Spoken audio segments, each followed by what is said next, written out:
Bismillahirrahmanirrahim. Alhamdulillahirabbil alamin wassalatu wassalam ala asyrafil anbiya wal mursalin sayyidina Muhammadin wa ala alihi wa sahbihi ajma'in.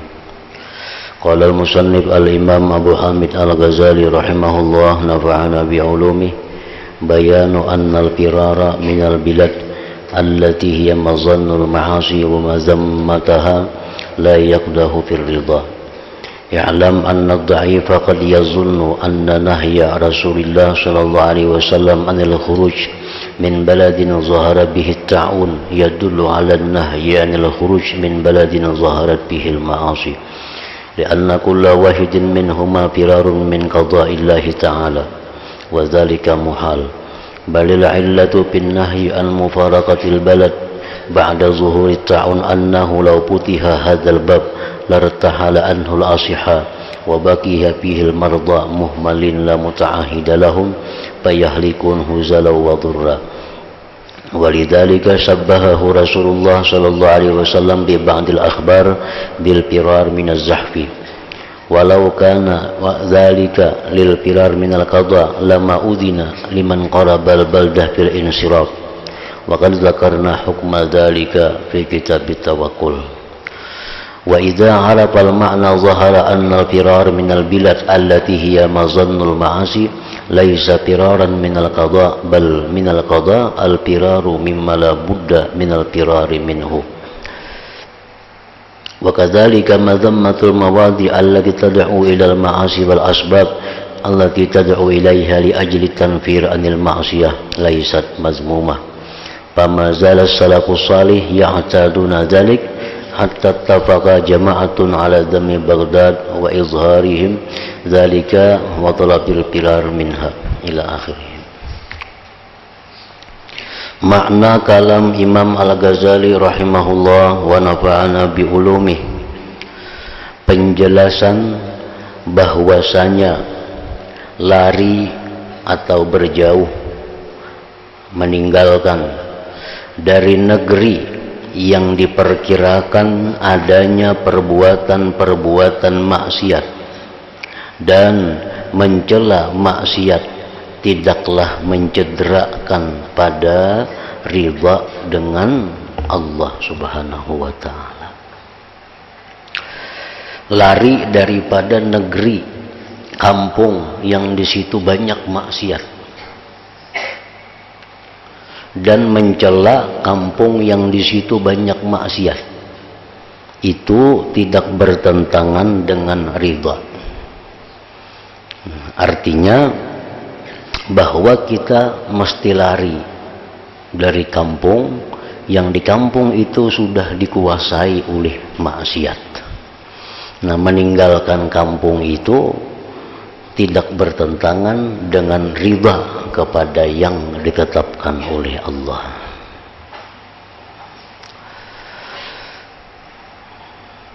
Ketahuilah, terkadang orang yang lemah pemahamannya, lemah ilmunya, menyangka orang yang lemah ilmunya ini bahwa larangan Rasulullah sallallahu alaihi wasallam untuk keluar dari tempat yang timbul di dalamnya penyakit taun itu menunjukkan pada larangan untuk keluar dari suatu tempat yang timbul padanya perbuatan-perbuatan maksiat, karena tiap-tiap satu dari keduanya itu lari dari qada Allah Ta'ala.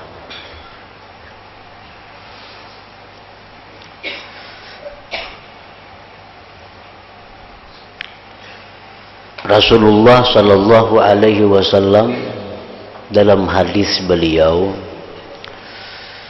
"Idza sami'tum bil waba fi ardin fala taqdumu alaihi wa idza waqa'a fi ardin wa antum biha fala takhruju firaran minhu."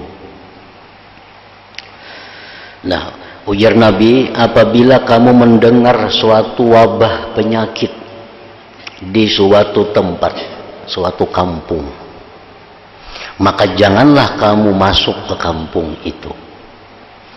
Nah, ini kampung, misalnya kampung apa, di situ terjadi wabah penyakit kolera umpamanya. Nah, sudah tahu di kampung itu ada wabah, jangan masuk kita ke kampung situ. Dan apabila, ujar Nabi, apabila terjadi di kampung yang kamu berada di kampung itu, bila terjadi wabah penyakit di suatu kampung yang kamu berada di kampung itu, maka jangan kamu keluar dari kampung itu karena lari daripada kampung itu. Jangan.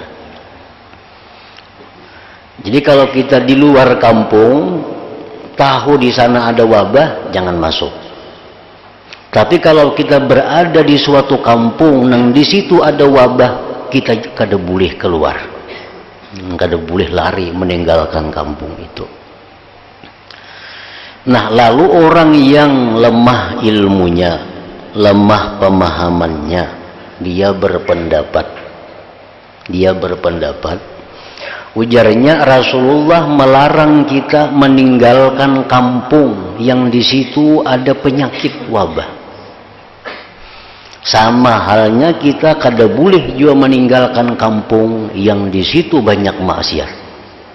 Karena kedua-duanya itu adalah sama, merupakan qada dari Allah Subhanahu wa taala. Nah, ini menyamakan ini orang yang lemah ilmunya, lemah pemahamannya. Jadi ujarnya bila di kampung kita tuh merajalela maksiat, amar ma'ruf nahi munkar sudah kada jalan lagi, kita kada boleh meninggalkan kampung itu. Kalau kita meninggalkan kampung itu, ujarnya berarti kita kada ridha dengan qada Allah. Nah, sesamaannya ujarnya tadi, kampung kita diam, di situ ada wabah penyakit, kita kada boleh lari meninggalkan kampung itu. Nah, ini membandingkan ke situ. Nah, pembandingannya ke situ. Lalu ujar Imam Ghazali, maka yang demikian itu mustahil. Itu kada masuk akal, menyamakan masalah ini kada masuk akal. Jangan disamakan antara kampung yang terjadi wabah penyakit yang kita kada boleh keluar dari situ. Jangan disamakan dengan kampung yang di situ merajalela maksiat, kita kada boleh juga keluar dari kampung itu. Nah, itu salah menyamakannya. Maka yang demikian itu mustahil. Akan tetapi alasan dari dilarangnya meninggalkan negeri sesudah timbulnya taun penyakit itu adalah, alasannya belain, jadi kada kawa disamakan. Alasan kenapa kita kada boleh meninggalkan negeri kampung nang di situ terjadi taun penyakit, kita kada boleh meninggalkan, kenapa alasannya adalah jikalau diperbolehkan, niscaya keluarlah orang-orang sihat daripadanya kampung itu, dan tinggallah di tempat itu orang-orang sakit, disia-siakan, tersia-sia, maka tidak ada bagi mereka yang mengurusnya lagi, sehingga binasalah mereka dalam kekurusan dan kemudaratan. Itu alasannya itu. Nabi kita melarang orang yang sihat meninggalkan kampung yang terjadi wabah penyakit. Alasannya kalau dibolehkan, bukahan nasihatnya nanggaring siapa mengurus merawat siapa. Nah, itu alasannya Nabi kita melarang. Oleh karena itulah Rasulullah Sallallahu Alaihi Wasallam telah menyerupakan, menyamakan orang yang lari dari taun sama dengan orang yang lari dari barisan perang, dosa besar artinya.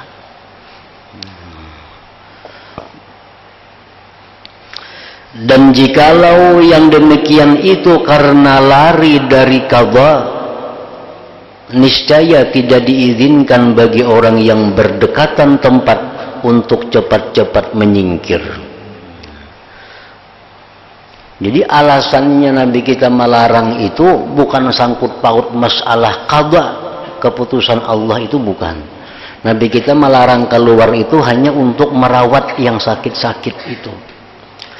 Kalau urusannya dengan qadha Allah Ta'ala, niscaya kada diizinkan orang yang di luar kampung itu untuk cepat-cepat berjauh dari kampung itu. Nang dilarang Nabi meninggalkan itu nang di kampung situ. Kampung sebelah itu boleh aja berjauhan, khawatir berdahulu kada apa-apa. Jakanya nang sebabnya itu masalah qadha, tentu nang kampung sebelah pun kada boleh menyingkir daripada kampung nang kena wabah itu. Dan telah kami terangkan terdahulu hukum yang demikian pada kitab Tawakkul.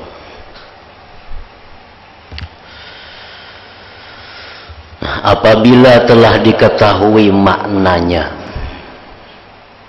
bahwa Nabi melarang orang sihat keluar dari kampung yang di situ wabah, sudah tahu alasannya tadi, maka jelaslah bahwa lari dari negeri yang menjadi tempat sangkaan perbuatan-perbuatan maksiat itu bukanlah lari dari qadha, dari ketetapan Allah. Akan tetapi termasuk dari sebagian qadha adalah lari dari sesuatu yang kita harus lari daripadanya. Nah, jadi kalau di kampung ini sudah kita maksiat, kadang-kadang diurus lagi masyarakatnya, tinggalkan kampung itu. Dan meninggalkan kampung itu bukan lari dari qadha Allah, bukan. Tetapi sebaliknya, qadha Allah yang memutuskan bahwa kita mesti lari dari kampung itu.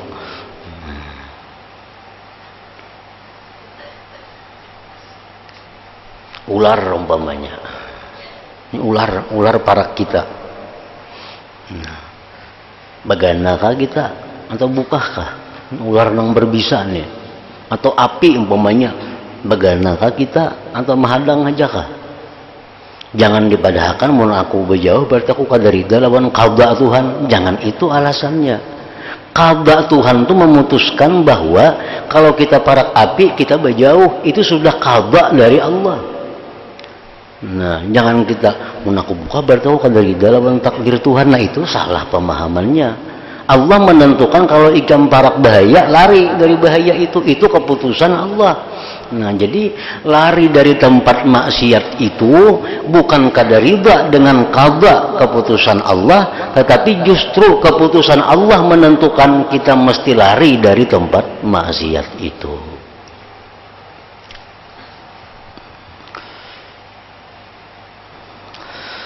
Seperti demikian juga halnya mencela tempat-tempat yang menarik pada perbuatan-perbuatan maksiat dan sebab-sebab yang mengajak kepadanya untuk menjauhkan dari perbuatan maksiat, tidaklah dicela.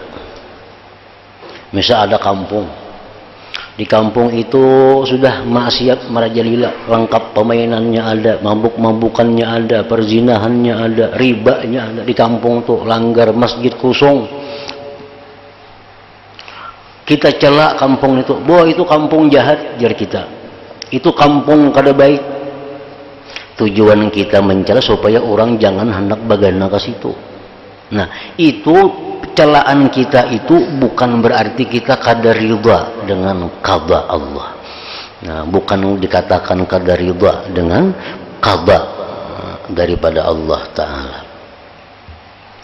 Artinya kita disuruh demikian, diizinkan untuk demikian.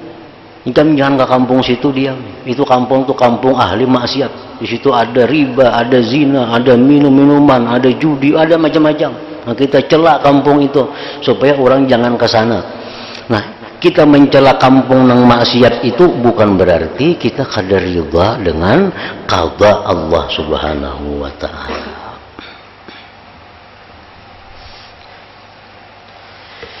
As-salafus salih, para ulama dahulu yang saleh senantiasa membiasakan yang demikian itu. Kalau ada kampung-kampung yang jahat, mereka celak. Ada kampung-kampung yang sudah maksiat, mereka celak kampung itu. Itu sudah kebiasaan orang saleh.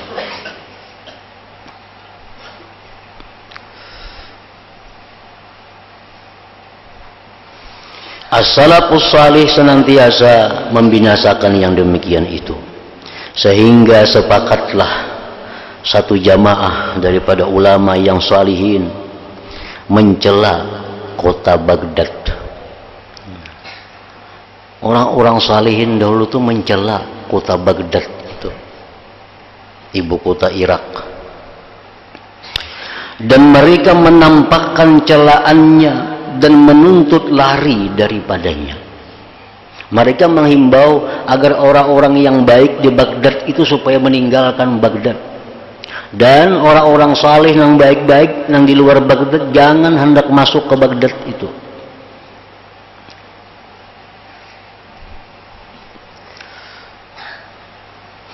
Ibnul Mubarak berkata, saya telah berkeliling mulai dari timur ke barat, maka saya tidak melihat suatu negeri yang lebih jahat dari Baghdad itu. Aku sudah keliling di situ. Ada yang paling jahat daripada Baghdad itu. Seseorang bertanya kepada Abdullah bin Mubarak, bagaimana bisa begitu? Kenapa garang? Baghdad itu pian padahal kota yang paling jahat. Ibnul Mubarak menjawab, Baghdad adalah tempat yang menganggap hina di dalamnya nikmat Allah. Di Baghdad itu nikmat-nikmat Allah kada berharga. Artinya banyak digunakan untuk hal-hal kemaksiatan. Dan dianggap kecil, dianggap remeh padanya Baghdad itu maksiat kepada Allah. Di Baghdad itu Baghdad itu maksiat di situ dianggap remeh, biasa. Orang betilanjang ada yang menagurnya situ. Nah, dan ketika Ibnul Mubarak datang dari negeri Khurasan, lalu seseorang bertanya kepadanya, bagaimana pendapatmu tentang kota Baghdad? Ia menjawab, saya tidak melihat Baghdad kecuali polisi yang suka marah, atau pedagang yang tamak, yang rakus, atau qari atau ulama yang menghirani diri, yang bersifat ujub dengan ilmunya.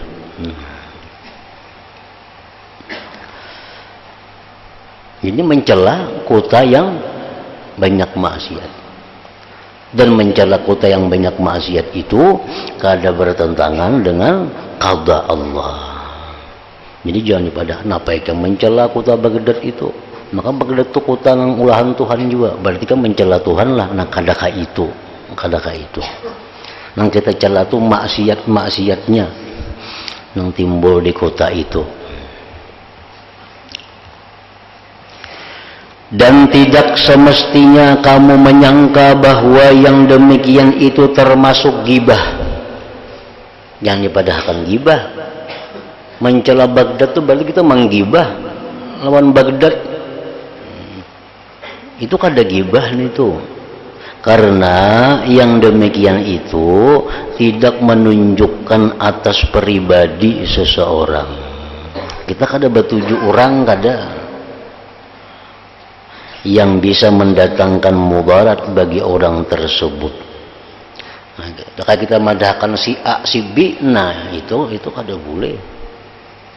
Tapi Baghdad secara umum kada bertantu orangnya, itu bukan gibah ngarannya.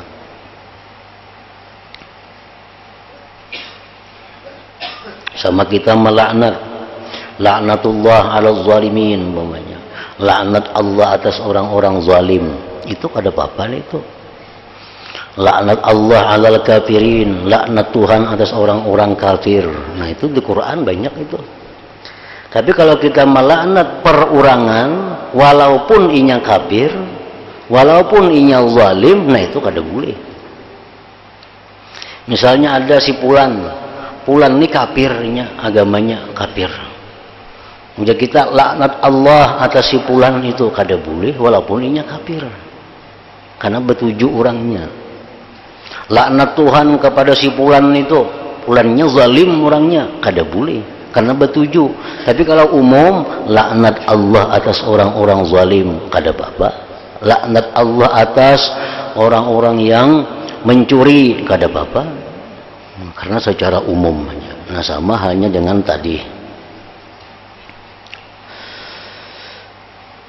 Dan tidak semestinya kamu menyangka bahwa yang demikian itu termasuk ghibah, karena yang demikian itu tidak menunjukkan atas pribadi seseorang yang bisa mendatangkan mudarat bagi orang tersebut. Yang dimaksudkannya hanyalah untuk mewaspadakan orang banyak, mewaspadakan orang banyak supaya jangan hendak ke Baghdad situ.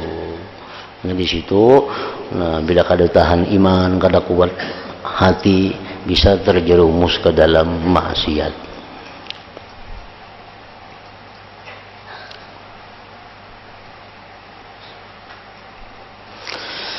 Adalah Ibnu Mubarak pergi ke Makkah. Ia bertempat tinggal di kota Baghdad. Ia pergi ke Makkah untuk memeriksa persiapan kafilah perdagangan selama 16 hari. Selama di Makkah ia bersedekah 16 dinar, yang setiap harinya 1 dinar sebagai penebus karena tempat tinggalnya di Baghdad itu. Jadi beliau bahwa tinggal di Baghdad itu merasa suatu kesalahan, maka setiap hari beliau bersedekah sebanyak 1 dinar untuk menebus kesalahannya itu. Dan sungguh mencela suatu golongan akan Irak. Irak ini luas lagi pada Baghdad. Baghdad itu ibu kotanya hanya. Kalau Irak itu termasuk Kufah dan Basrah, itu termasuk Irak juga itu. Seperti Umar bin Abdul Aziz dan Ka'bul Ahbar. Ibnu Umar radhiyallahu anhuma bertanya kepada bekas budaknya, di mana kamu tinggal sekarang? Bekas budak itu menjawab, di Irak. Ibnu Umar bertanya lagi, apa yang kamu kerja di situ? Apa yang kamu ulah di Irak situ? Ketahuilah, ujar Ibnu Umar, telah sampai kepadaku berita, tidak ada seorang pun yang bertempat tinggal di Irak, melainkan Allah mendatangkan kepadanya kawan dari bala atau bencana. Pada suatu hari Ka'bul Ahbar menyebut-nyebut Irak, dan ia mengatakan di Irak itu ada 1/10 kejahatan, 9/10 kejahatan. Dan di Irak ada penyakit yang memayahkan.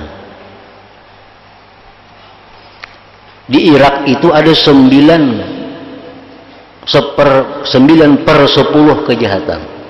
Jadi berkejahatan itu 10 macam, di Irak 9 ada, di lain sebuting aja. Dan di Irak ada penyakit yang memayahkan. Seseorang berkata, dibagi kebaikan 10 bagian, maka 9/10-nya kebaikan itu ada di Sam, dan 1/10-nya di Irak. Dibagi kejahatan 10 bagian, maka 9/10-nya kejahatan ada di Irak, dan 1/10-nya ada di Sam.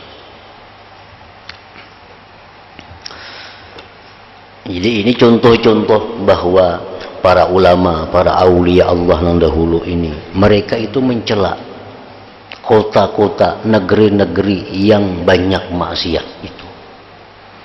Nah, itu kadang menunjukkan bahwa mereka itu tidak ridha dengan qada Allah. Kada ridha dengan qada Allah, kadang menunjukkan itu. Sebagian perawi hadis berkata, adalah kami pada suatu hari di tempat Al-Fudail bin Iyad. Maka datanglah kepadanya seorang sufi yang memakai baju kurung panjang. Maka Al-Fudail mempersilahkan duduk di sampingnya dan ia menghadap di depannya. Ini orang sufi bilang kepada Fudail bin Iyad. Al-Fudail bertanya kepada orang sufi tadi, di mana kamu bertempat tinggal? Nah, kami diam di mana? Orang sufi itu menjawab, di Baghdad. Maka Fudail berpaling dari orang sufi itu. Artinya kenapa? Orang sufi maka hakun diam di Baghdad itu, tempat nang padangnya maksiat itu. Fudail berpaling dari orang sufi itu dan ia berkata, telah datang kepada kami seseorang dari mereka dengan berpakaian pendeta, dan ketika kami tanyakan kepadanya di mana kamu tinggal, lalu ia menjawab, di sarang orang-orang zalim.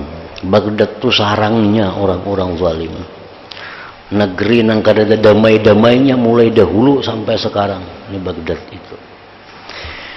Bishr bin Al-Haris berkata, perumpamaan orang yang beribadah di Baghdad adalah seperti orang yang beribadah di tempat Ka'bah Hajar.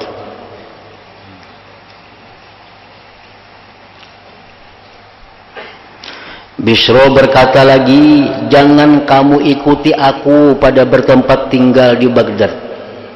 Ujar Bishr Hapi ini, ikam jangan hendak kayak aku tinggal di Baghdad.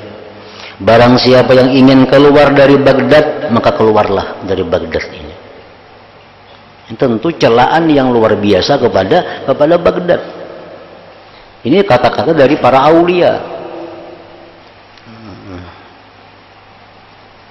Ahmad bin Hanbal berkata, jikalau tidaklah karena anak-anakku ini bergantung kepadaku, niscaya keluar dari tempat ini lebih saya utamakan untuk diriku.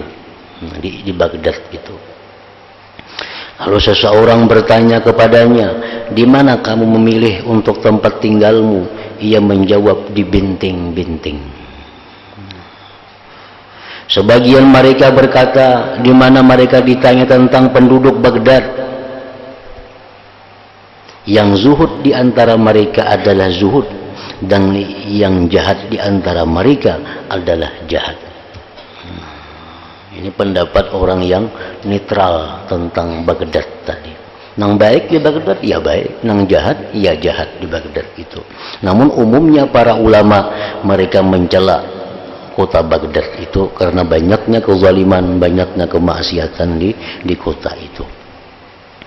Jadi perintah mereka agar orang-orang baik supaya keluar dari Baghdad itu bukan bertentangan dengan benci kepada hukum Allah, qada Allah. Karena bertentangan dengan ridhanya mereka kepada qada Allah Ta'ala. Maka ini menunjukkan atas bahwasanya orang yang dibalakkan dengan suatu negeri, kampung, di mana di dalamnya terdapat banyak perbuatan maksiat dan sedikit padanya kebaikan, maka tidak ada uzur baginya untuk tinggal menetap di tempat itu. Akan tetapi semestinya ia berpindah dari tempat itu. Kada ada uzurnya. Di kampung tuh sampai yang subuh kada ada orang, di masjid dilanggar. Masjid kosong dilanggar itu. Kemaksiatan bilang tiap malam membuncuk banyak permainan itu ini. Ada orang nang menuntut ilmu bagana di situ. Sampai yang berjamaah kada kawa. Siapa jamaahnya kada ada. Nah, ditanya Tuhan di akhirat kayaknya ikam ngapa kada berjamaah sembahyang? Ujar si orangnya, kada ada jamaahnya ya Allah. Orang semua di situ ahli maksiat.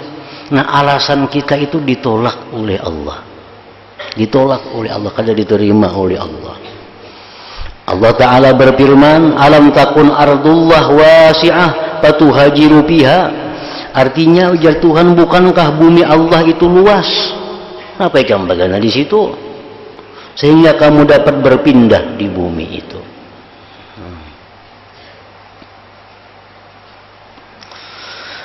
Maka jikalau berpindah itu tercegah karena adanya keluarga atau ada hubungan yang lainnya, maka tidak semestinya ia merasa senang dengan keadaannya dan merasa tentram jiwanya pada keadaannya itu. Akan tetapi semestinya lah ia bersusah hati daripadanya. Kita misal tahu di kampung ini banyak maksiat, banyak. Kada kawa berbuat baik, kada kawa nampak di kampung. Syiar Islam kada kawa timbul di kampung ini. Cuma kita hendak pindah pada kampung ini. Anak kita bagana situ, kuitan kita bagana situ, macam-macam di kampung tuh yang ada hubungannya dengan kita. Lalu kita sulit untuk pindah. Nah, semestinya bagi orang ini bila demikian, hendaknya dia jangan merasa nyaman bagana di kampung itu. Nah, ini minimal. Jangan merasa tenang bagana di situ, jangan merasa nyaman, senang bagana di situ. Dan selalu berdoa kepada Allah, Rabbana akhrijna min hadhil qaryati zalimi ahluha. Artinya, wahai Tuhan kami, keluarkanlah kami dari negeri ini yang zalim penduduknya ini. Penjelasan yang demikian itu apabila kezaliman itu merata, niscaya turunlah bencana dan binasalah semuanya dan meratalah kepada orang yang berbuat taat. Kezaliman itu bila sudah menguasai, orang baik kada kawa muncul lagi. Nah, turun bencana itu merata, orang yang baik-baik pun terbuat dengan bencana itu. Allah Ta'ala berfirman, wattaqu fitnatan la tusibanna alladhina zalamu minkum khassah. Artinya, dan peliharalah dirimu, ujar Tuhan, daripada siksaan yang tidak khusus menimpa orang-orang yang zalim saja di antara kamu. Jadi siksaan Allah, hukuman Allah kalau sudah turun, nah itu sudah rata, nang baik kana, nang buruk kana.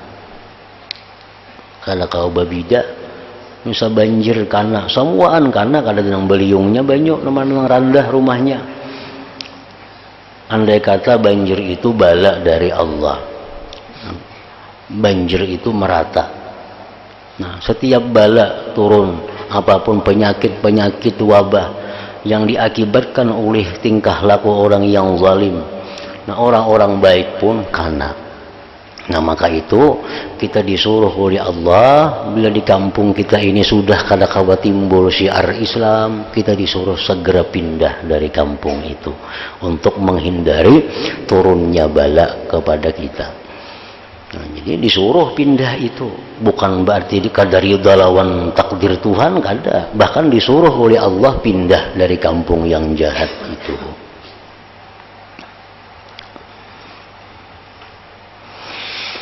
Jadi tidaklah sekali-kali pada sesuatu dari sebab berkurangnya agama itu keridaan secara mutlak, kecuali dari segi dihubungkannya pada perbuatan Allah Ta'ala. Maka adapun sebab-sebab itu sendiri, maka tidak ada jalan untuk ridha dengannya dengan bagaimanapun juga. Ini kembali kepada yang dahulu kisahnya, bahwa maksiat itu mempunyai dua pandangan. Bila maksiat itu kita pandang sebagai keputusan Allah, bila maksiat itu kita pandang sebagai kehendak daripada Allah, maka itu kita wajib ridha dengan keputusan Allah. Wajib ridha dengan keputusan Allah. Kita wajib setuju Allah tuh maulah maksiat. Kita wajib setuju, wajib ridha. Jangan keberatan, kenapa Allah maulah maksiat? Nah, kada boleh kayak itu, karena itu ulahan Tuhan. Jadi maksiat yang ada ini kehendak Allah, ciptaan Allah. Bila kita pandang itu, kita ridha dengan yang ditentukan Allah. Nah, bila maksiat ini kita pandang bahwa maksiat ini adalah sesuatu yang dimurkahi Allah, sesuatu yang dijauhkan Allah dari hadratnya, Nah, kita wajib membenci kepada maksiat itu. Wajib membenci kepada maksiat itu. Jadi maksiat itu bila kita pandang itu kemurkaan Allah, bila kita pandang itu merupakan laknat Allah, kita wajib benci murka kepada maksiat itu. Nah, lalu timbul pertanyaan kita, kenapa Tuhan maulah maka dibencinya? Nah, maulah Tuhan maulah maksiat diulah tapi disarike, tapi dibenci. Nah, itu ya Imam Ghazali sirrul qadar, itu ngarannya rahasia takdir, yang kada boleh diungkap kecuali kepada yang berhak untuk menerimanya, dan itu di luar daripada kewajiban kita untuk mengetahuinya. Pokoknya kesimpulannya, maksiat itu dimurkai Allah, kita murka dengannya karena Allah murka. Nah, di situ maksiat itu ciptaan Allah, kita wajib riba dengan apa yang diciptakan oleh Allah. Jadi setiap memandang maksiat itu mesti ada dua pandangan. Pandangan hati, riba kepada Allah yang menciptakan. Pandangan zahir kita mesti menentang maksiat karena itu merupakan usaha ikhtiar dari seorang hamba yang dimurkai oleh Allah Subhanahu wa ta'ala. Nah, itu intinya yang kita baca mengenai maksiat ini. Jadi kita tetap benci dengan maksiat, kita musuh dengan maksiat, kita tentang maksiat itu. Karena itu memang ditentang oleh Allah, memang dimusuhi oleh Allah. Nah, perkara hati kita kepada Allah, kita setuju Allah menciptakan maksiat itu. Nah, kemudian para ulama berbeda pendapat pada yang lebih utama daripada orang-orang yang mempunyai 3 maqam.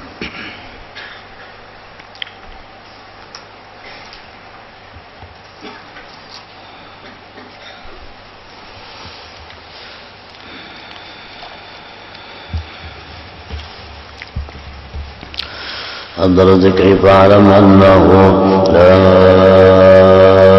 ilaha illallah Muhammadur Rasulullah, la ilaha illallah Muhammadur Rasulullah, la ilaha illallah Muhammadur Rasulullah, la ilaha illallah, la ilaha illallah, la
فيا أيها الرجل منه شفاعة صلوا عليه وسلموا تسليما اللهم صل وسلم عليه